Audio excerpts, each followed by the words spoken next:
Bima Pub, urahisi wa maisha.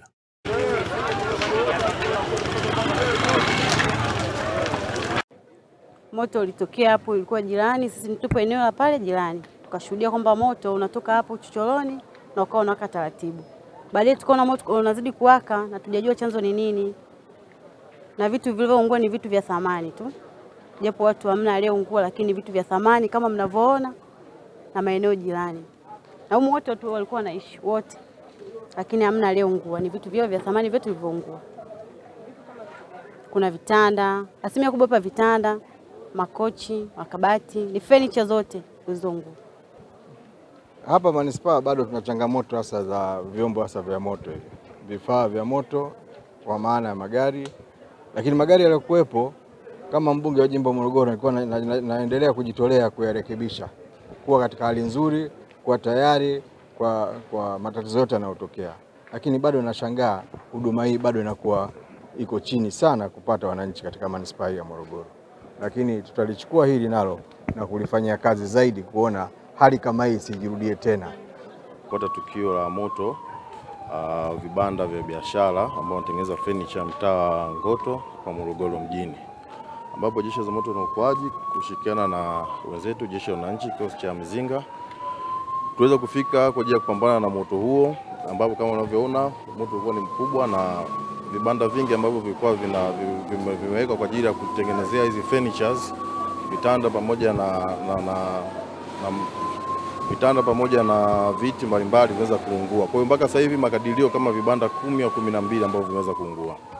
Ila tunashukuru kwamba kushirikiana na wenzetu tumeweza kufanikiwa kuokoa. Kuna nyumba pembeni hapo kuna kota kuungua, tumeweza kuiokoa pamoja na baadhi ya vitu ambavyo vilikuwepo huko. Kwa hiyo tunapenda kutoa wito kwa shukuru wananchi ambapo walishirikiana jeshi la zimamoto na uokoaji katika kuhakikisha kwamba moto uleti madhara zaidi katika kuunguza vibanda vingine. Kwanza napenda ku make clear kwamba tulifika, ingawa taarifa zilifika kwa kuchelewa. Ukiangalia hapa na kituoni ni distance chache. Ya taarifa mpaka moto unawaka ambako mpaka natupigia simu kwa moto kwa umeshakuwa mkubwa. Kwa hiyo tulifika gari liko na maji. Baada ya kumaliza kufight kwa trip ya kwanza, tukaenda kuongeza maji kwa trip nyingine. Ndio hapo tukawasiliana na wenzetu wakaja kutuongezea nguvu. Kwa hiyo sio kweli kwamba tulifika tukuwa na maji. Wito wako ni nini sasa kwa wananchi? Kwa wananchi wito wangu kwanza tunaomba kwanza utoaji wa taarifa kwa wakati. Tukio hili likipata taarifa kwa wakati, moto usingeleta madhara, usingekuwa mkubwa kiasi hichi. Kwa sababu taarifa zimefika kwa kuchelewa, ndio maana unaona moto kwa asilimia kubwa umeathiri vitu.